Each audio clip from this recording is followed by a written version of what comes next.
Manipuri Wari channel asibu tabiriba khwai pumnamakpu taram nauchari ngasi amuk lobirasi ai Leishabi Fare tara taruk suba aroiba saru asumna tha manga muk haujingkhre nongma ayuk ama Silviana ibem chagi phone paiduna nganbagi number kanna ningsingli as kahaurini tawrise aigi koksi suba kari kokno amta ningsinghanbiyo he thaibang simbampu dangan bagi number do amuktang ningsinghanbiyo atei loina kawkrabasu dangan bagi number dadi amuktang ningsinghanlo makokta makhutuna pak pak thajinjai ibem cha kitchen lom dagi tholei haima kok narabu bema Silviana khara khara naba hoge torokpa ibem chana amu kok naraga kok ta thajinba hongna dine nangbo phattine chak char silao nang dada do kauro chalo Silvia Ras ki room da kau duna changlei dada dada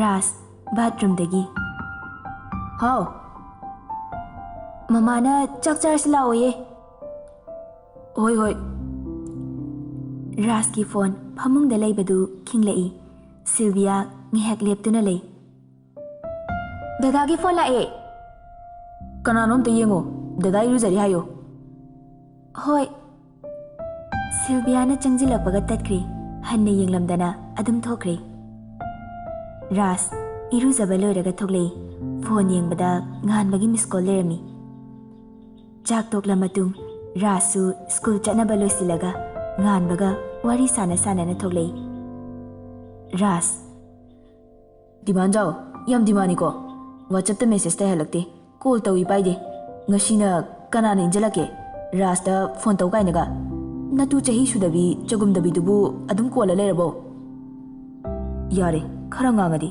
tabo wari aishu ngangbagi tanja khitang di bibiu ba wari sana na Rasu school chatkre numidang wairamni nganbana bazar chatluraga halakpada workshop mamangda Ras leptana leibadu ubada gari khamaga kaurei nganba oi koktang kaidorino duda Ras nganbagi manakta changlei aigi gari se laying balak amini nganba yumhaladoiro Ras na amuk aibu yumda handradi natu mapamda chache hairo gari yadrabanina thinbiramage haibani Ras sengabone diman jao nganbana amuk as yareba koklao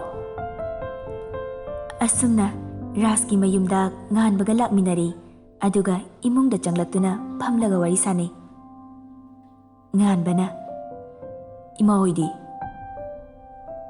Rasna amuk Rasna lerongani kaino mayeng yamna tare nasak nasubado imak maksile kaidorage nangbo nasanga mudabro nganbana mukhumlei nangna nahangai udabagi warangani haure walot pase ngasi ngarang da loinarak panate ko ibani gise nganba nungaitana ai wakal na kokse puba ngamdre yam ware Rasna amuk hai nang angang dubu nupa atopadaga chenkrabo nganba nungaitana Rasti yenglei ibem chasu nganba hoigi manakta changlei nganba nangla iro ichadi kuire da udaba nasaga ngamdabro nangbo mayeng yamna tare hanaga manadre nangna nahanwai Delhi dagi thokla matungda nongma yum asida la ambada oikiba saktamduga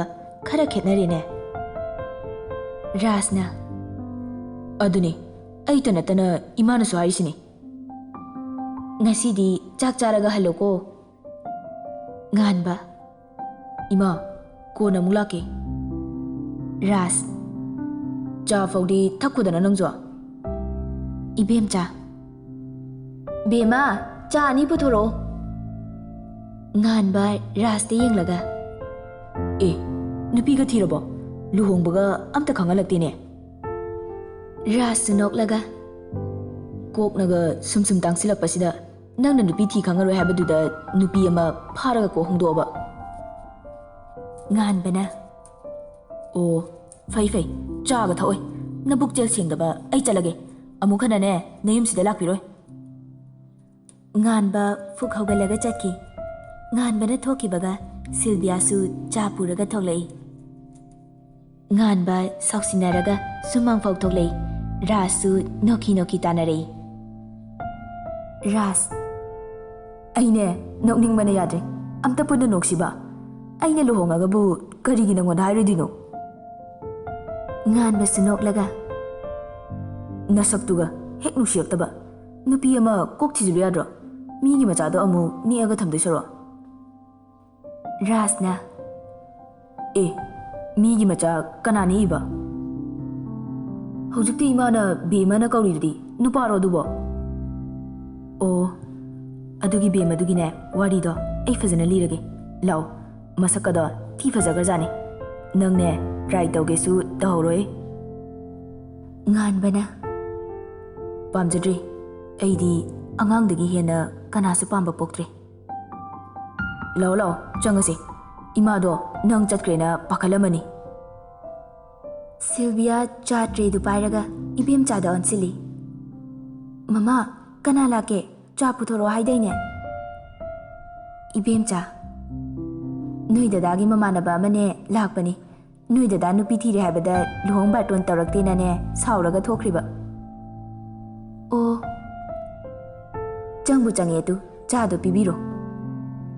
Sylvia mai leithore nganbana lepnaga leirambadida ingak ngakna munna yengai. Nganba sungakna Sylvia da yengi.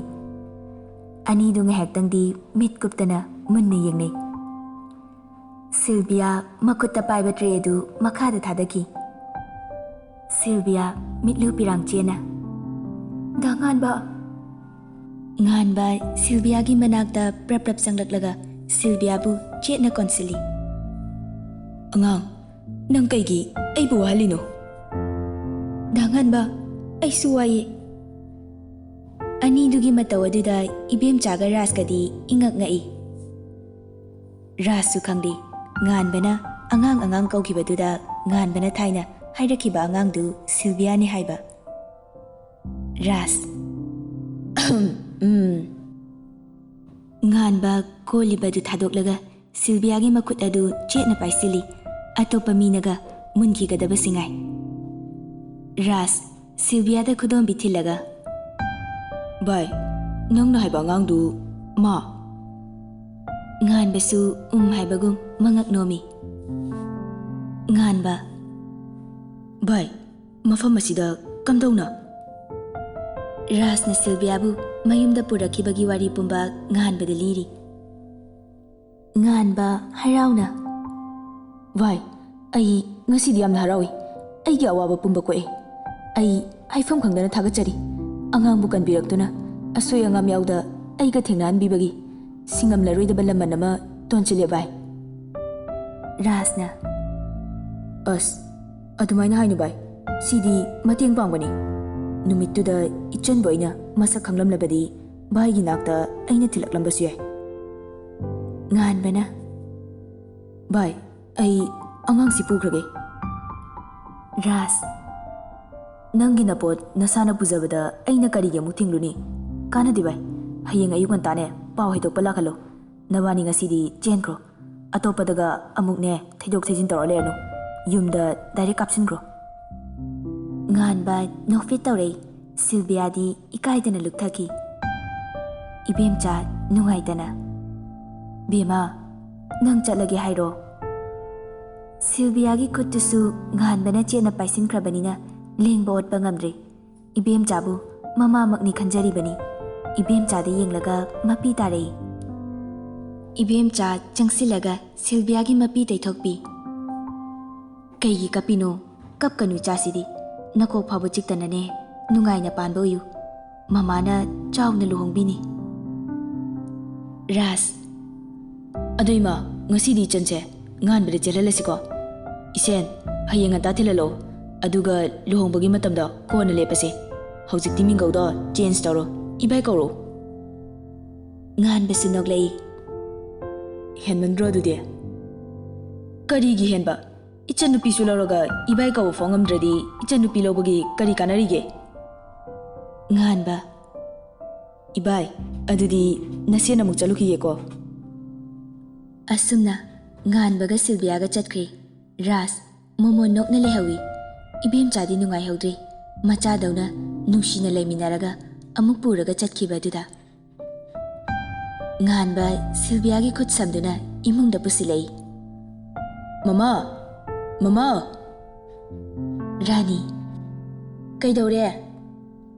Sylvia ubada mamit lauktoka yengi. Mamittu amu suru noi. Nganba. Mama, ayi awabase isorna ubiri. Rani. Aibu manglane taurisibo. Kaidi mangno? Namong nupise loksilaroidro mama. Rani Sylviagi manakta changlaklaga. Karigi loksiloidino? Sylvia, nang handakti noi dada se wahalanu ko. Noi dada na waba uragane aisu yamna waye. Sylvia nokfit tawzei. Nganba. Yare mama, disturb ka torokano. Namo kuina udabagi amtane pena yengjagi. Nganba Sylvia bu makut samduna pusinki. Rani noklaga yenghawi. Machana harauzaba uraga mani hena haraukri. Asumna numidang chak chaba loiraga Sylviaga wari watai tawdana Ras hoigasu pau faunaraga hayeng Sylvia hoida chatpa tare. Wari watai pumloi loiraga kada animak changlei. Nganbana famung thabadu Sylvia chungjing leplaga yengi. Nganba Sylvia da yenglaklaga. Nangbu aduda sum leplaga leirage haro. Aidi kaita tumdoiba. Nganbana Sylvia da amu. Aiga. Angang, ngasidi ay yamna harawi. Ay awaba loina kaukre. Sylvia na amu. Aisu yam harawi. Ado danganba ibani punna leiminadura. Leidini. Lusu luhongdringaida. Ibani di ngasi cheli banatro. Danganba ibani se ngasi cheliro. Hoi, ngasi dine. Ibani mikap ama faktumdana wari sasiko. Aigi kase life ataba leibani. Phamungdane ibani hipaga wari sase. Natradi lainane ibani gi manungda amadi hatpa soidre. Nang hatlasu aidi thanta hingba ngamoy. Ai hatkrasu nangbu ai yaudana hingba ngamgadrane. Nangde ai nungsidamnina ngamkibasu yaida. As danganba adumaina hainu phatteba. Animag mai onsinaduna hippi. Nganbana. Angang. Ay nungsibra. Nungsi. Asengbagi. Angang. Danganba nang naingonda angang sum kaurise adum kaudeiro. Kari kau haino? Ming adum kauroba ai angang sunatana. Nangbu angang natrabo? Danganba ai Leishabi Fare ko. Fadri angang na Leishabi ka paningano. Danganbaga ngasi chelisni ai Leishabi phabagi natro. Ai bo angang oiradi chelu ye pang. Is angang asingbi. How? Hayeng yumda chatpada nang amuk lehaudeira. Lehau hairo. Aina angaw afaidona lenba punsida nang yengba ngamadro. Ngamuye. Aisu danganbagi manakta adum leiningi. Adudi lehaunuko. Ai handak mukti awaba khangba ngamnaroi. Ai bo amu wahanda oirabadine. Ai isana sijagani. Danganba nang adumaina haigano. Aisu wayi. Moina aige suknungsibi angangsida laknabibaneba. Numit adu haukre. Mathangi numitni. Makhoi loina haunaraga Sylvia khoida lai. Thauba dari machinda famlaga lei. Thoibi sumangda fi suri. Sylvia thaubagi manakta hana changsili. ꯗꯥꯝꯆꯥ ꯊꯣꯏꯕꯤ ꯃꯌꯥꯝ ꯑꯗꯨꯗ ꯉꯛꯅ ꯌꯦꯡꯂꯛꯏ Sylvia ꯎꯕꯗ ꯍꯦꯟꯅ ꯑꯃꯨꯛꯀ ꯉꯛꯈ꯭ꯔꯦ ꯆꯤꯡꯂꯦꯟꯁꯨ ꯏꯁꯤꯡ ꯕꯥꯜꯇꯤꯟ ꯑꯃ ꯄꯥꯏꯗꯨꯅ ꯄꯨꯈ꯭ꯔꯤꯗꯒꯤ ꯀꯥꯔꯛꯏ ꯃꯌꯥꯝ ꯑꯗꯨꯗ ꯌꯦꯡꯂꯛꯏ ꯁꯤꯜꯚꯤꯌꯥꯅ ꯗꯥꯆꯧ ꯏꯅꯝꯃ ꯑꯩ ꯃꯁꯛ ꯈꯪꯕ꯭ꯔꯥ ꯆꯤꯡꯂꯦꯟ ꯕꯥꯜꯇꯤꯟꯗꯨ ꯊꯥꯗꯔꯝꯂꯒ ꯁꯤꯜꯚꯤꯌꯥꯗ ꯀꯣꯜꯂꯒ ꯀꯞꯂꯛꯏ ꯆꯥꯎꯕ ꯅꯪꯕꯨ ꯅꯍꯥꯟ ꯃꯈꯩ ꯀꯗꯥꯏꯗ ꯂꯩꯔꯨꯒꯦ ꯊꯧꯕꯁꯨ ꯇꯞꯅ ꯆꯥꯎꯕ ꯗꯥꯝꯆꯥ ꯑꯩ ꯂꯥꯛꯑꯦ ꯗꯥꯝꯆꯥ ꯅꯪ ꯀꯩꯗꯧꯔꯒꯦ ꯆꯥꯎꯕ ꯅꯪ ꯗꯥꯝꯆꯥꯗ ꯋꯥꯔꯧꯔꯤꯔꯣ ꯑꯩꯗꯤ ꯀꯩꯒꯤ ꯗꯥꯝꯆꯥꯗ ꯋꯥꯔꯧꯗꯣꯏꯅꯣ ꯗꯥꯝꯆꯥ ꯅꯪ ꯅꯥꯔꯕꯣ ꯑꯩ ꯂꯥꯛꯑꯦ ꯅꯪ ꯅꯥꯕ ꯐꯔꯣꯀꯣ ꯊꯣꯏꯕꯤ ꯐꯛ ꯐꯥꯟ ꯊꯥꯔꯒ ꯃꯌꯥꯝ ꯑꯗꯨ ꯐꯝꯍꯜꯂꯤ ꯁꯤꯜꯚꯤꯌꯥ ꯊꯣꯏꯕꯤꯗ ꯑꯃꯨꯛ ꯀꯣꯟꯁꯤꯜꯂꯒ ꯏꯅꯝꯃ ꯑꯩ ꯅꯨꯡꯁꯤꯗ꯭ꯔꯕꯣ ꯊꯣꯏꯕꯤ ꯃꯄꯤ ꯁꯤꯟꯊꯅ ꯀꯩꯒꯤ ꯅꯨꯡꯁꯤꯔꯣꯏꯗꯣꯏꯅꯣ ꯗꯥꯆꯧ ꯀꯩꯅꯣꯝ ꯍꯥꯏꯕꯤꯌꯨꯔꯥ ꯍꯥꯏꯌꯨꯅꯦ Sylvia 이뱀짝이 그당 빠이드나 찡러가 다짜오 담짜 이나마 뚜 마마네 코이기 아마가 와리 떠나드나 아펜펜다 퐁독나리 실비아 탱나버기 아두아다 마얌 불랍 와리 떠나리 실비아가 nganbagasu luhongbada tari asumna matam jaraja chatkibana ngasidi silviaga nganbagagi luhongba numitni dilamba misu loina chatnakre chak toklaga thabak ingkhangsu loina loire silvia kada changlaklaga nungaina tumkre nganba changlakpaga ngaibibagi wa leite nganbana changlakpada silviana tumlaga leirambadu ubada masu hiptarei aduga Sylvia bu tapna haudui angang ngan ba Sylvia gi mamai da nalaga nang bu tumningabo dangan ba hau ai di wamandana tumure sauganu ko kaino ma haibiura hayo lupa tarapi gi kolo Sylvia nofe tawraga nganbada kolei nganbasu Sylvia bu chena konsili danganba hayenga na hawdorau ko kaige maudi ayuk nga na hawgatpani ko aina thengasu ngan na hawdorau ba midi matuna ma hawdoi hai aidi aina nangoina hawdokpa taraba adudi ai kolaroi thadoge angang asingbi Sylvia amukka hena chena konsili angang ai angang ni ko dangan basu ai ni ko